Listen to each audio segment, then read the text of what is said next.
Ese wari uzi ko amaganga y'inkwavu ashobora gukorwamo ifumbire y'amazi nziza ikomeza imyaka ndetse igatuma n'imyaka ikura neza?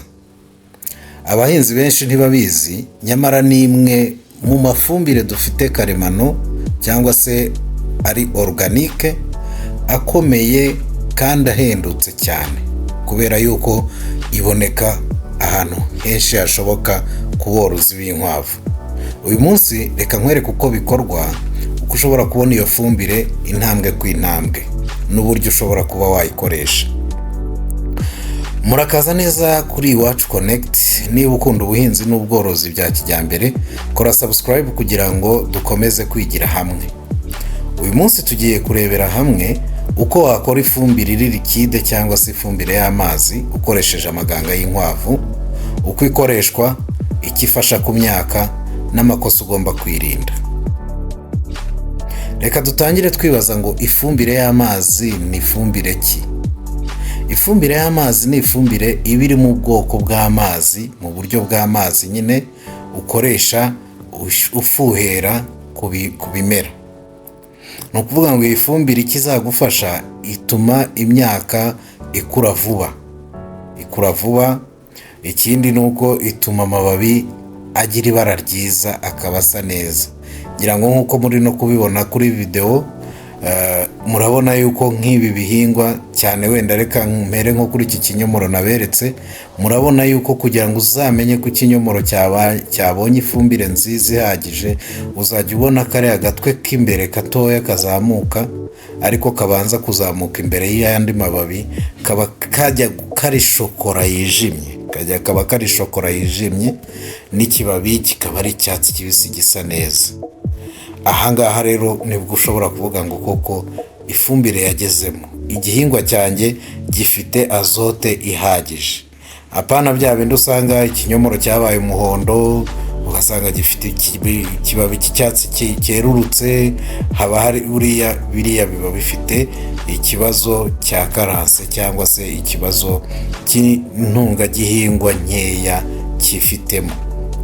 Ubwo rero nk'uko twabibonye muri video zabanje, tukabona akamaro k'amaganga, tukabona ibiyagize, mwabonye yuko afitemo intungagihingwa nyinshi, azote, kikagiramo za phosphore. Ibyo byose nibigenda bifasha cya kimera cyawe kugira ngo gikure neza. So rero iyi fumbire izagufasha no mu gukomeza imizi, kubera yuko ihita yinjira direct iyo umaze kwisuka ku mizi cyangwa se ukayitera ku mababi y'igihingwa cyawe. Igihingwa kibasha guhita kibona za ntungagihingwa mu buryo bwihuse kandi vuba. Ni ukuvuga ngo rero nk'uko nabibabwiye no muri video yabanje, ni uko iyi fumbire ikizagufasha ni uko izatuma na bwa butaka bukomeza kugira ubuhehere, bukagumana amazi, kandi noneho bugakomeza kugira wa mwimerere wabwo. So rero iyo ikozwe mu maganga y'inkwavu, ibikungahaye ku ntungagihingwa zikomeye cyane ku bihingwa bigiye bitandukanye. Ahangaha turaza no kureba ngo ni ibihe bihingwa by'ibanze bikundana n'iyi fumbire y'amaganga y'inkwavu. Kugira ngo rero uyikore, ni ukuvuga ngo icya mbere ni ukuba ufite amaganga y'inkwavu. Ngira ngo murabibona kuri video uburyo tugenda tuyareka, tukayasiga, tukayashyira mu kintu, tuyatega mu kajerekani gatoya, cyangwa se ushobora gukoresha n'akadobo. Ikintu icyo ari cyo cyose gishobora kuba cyayafata ku biraro byawe. Ngira ngo nagiye mbibereka n'abo twagiye twubakira ibiraro, murabizi yuko amaganga hari uburyo ki dushyiraho imireko nk'uko muri kubibona, hanyuma kugira ngo tuzabone yafumbire. Kuko nk'uko nabibabwiye, uriya ni uwundi mutungo tutagombye kwirengagiza, tutagombye gupfusha ubusa. Ni zimwe mu nyungu zo korora inkwavu, atari ukuvuga ngo worora inkwavu uteganya kugurisha inyama cyangwa se icyororo gusa. Nuba rero iyo wamaze kubona amaganga, ugomba kuyavangira n'amazi, aya ngaya asanzwe dusanzwe tuzi. Ni ukuvuga ngo wamara kuyavanga n'amazi, ukabivanga neza, ukabona kuba wayikoresha. Ni ukuvuga rero kubera iba yivanze wenda n'amahurunguru n'indi myanda ishobora kuba yajyamo, uba ugomba kuba ufite akayunguruzo cyangwa se umwenda ushaje ushobora gutambutsa amazi, ukaba wawukoresha, wawushyiraho ukayungurura kugira ngo ukuremo ya myanda yindi, uze kubasha kuwutera neza, uze kubasha gutera ya fumbire yawe neza. Rero ni ukuvuga ngo ahangaha ushobora no kuvangamo n'ibindi bisigazwa by'ibimera, cyangwa se wenda ukaba wanavangamo n'ivu, kuko ivu ryo mu gikoni naryo ni ifumbire murabizi, ariko naryo tuzarivugaho neza mu minsi iri imbere muri video zizaza. Ushobora naryo kurikoresha ukongera za ntungagihingwa muri ya maganga yawe ugiye gukoresha. Hanyuma rero iyo umaze kubona urwo ruvange, uba ushobora kuba ukarukoresha ku mababi y'igihingwa, cyangwa se ukaba wamena ku mizi. Ni uburyo bubiri ushobora kuza kubikoreshamo. Washyira mu ipompo ugatera ku mababi. Nababwiye yuko bifasha n'amababi kugira ubudahangarwa, ku buryo twa dukoko tuza tujya ku mababi rwose, ya fumbire iraturinda igatuma cya kibabi kigira ubudahangarwa. Ni ukuvuga ngo rero ushobora gukoresha ipompo ugafuhera ku mababi, hanyuma warangiza ukaba wanafuhera no ku ruti, cyangwa se ugashyira no mu mizi. Iyi fumbire ni nziza cyane kuko ikibabi nyine nk'uko nabibabwiye gihita kibonamo za ntungagihingwa ako kanya, cyangwa se n'imizi, kuko ihita icengera mu buryo bwihuse. Hanyuma rero wakwibaza ngo ese ko watubwiye ngo uzavanga n'amazi, wabigenza ute? Wavanga n'amazi angana gute? Ni ukuvuga ngo ufata igipimo cyawe ufite, nimba ari ijerekani imwe y'amaganga, ukayifunguza izindi jerekani 3 z'amazi.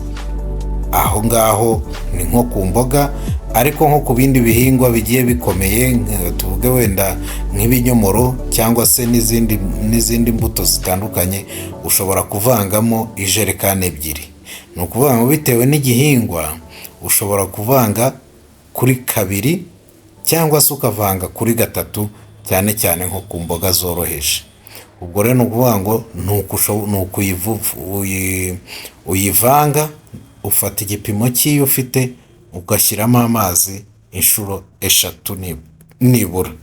Wirinda gushyiramo amazi menshi kugira ngo nyine idacika amazi, cyangwa se wenda idacika ingufu, ugashyiramo amazi nyine kuri ibyo bipimo nkubwiye.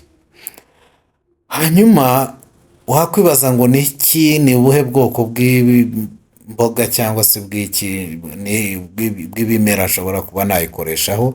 Birashoboka, wayikoresha ku bimera byose, ariko cyane cyane ikora ku mboga, ikora ku nyanya, ikora ku mashu, ikora ku rusenda, igakora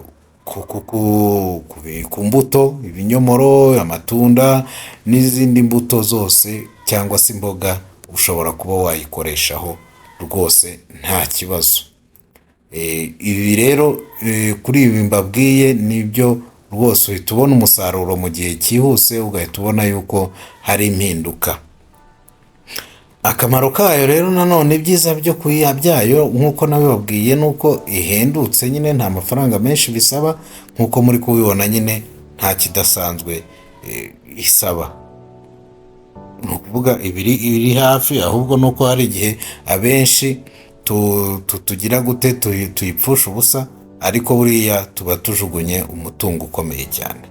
Ikindi ni organique, nta makemikozi abamo, ni organique n'intungagihingwa ziyifitemo. Ikindi nyine n'imyaka ikura neza, igasa neza, ukaba ubibona rwose. Rero icyo wakwirinda cyane ahangaha nakubwira, ni uko wakwirinda nyine nk'uko nabibabwiye gukoresha amazi menshi, ahubwo ugakoresha ikigero twavuze.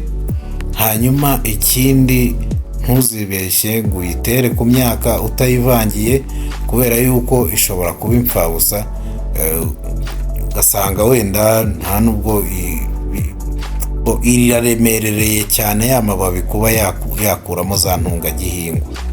aho rero ntago byaba ari byiza. Ibyiza ni uko wayikoresha wayifunguye.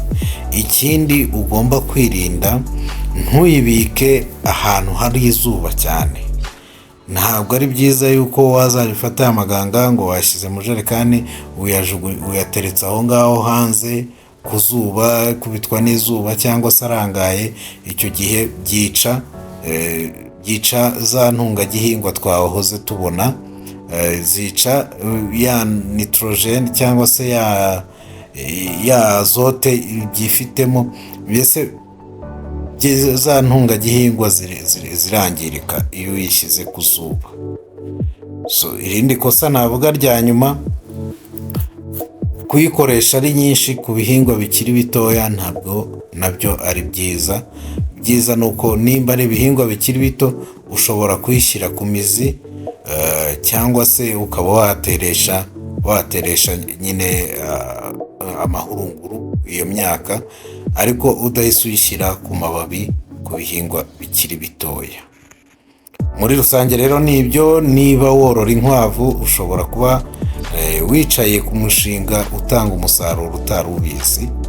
Ikindi ni uko niba nawe warigeze uyikoresha iyi fumbire mu murima wawe, watubwira experience yawe muri komenti, ukatubwira nawe ubuhamya bwayo, uko wayibonye n'uko ikora.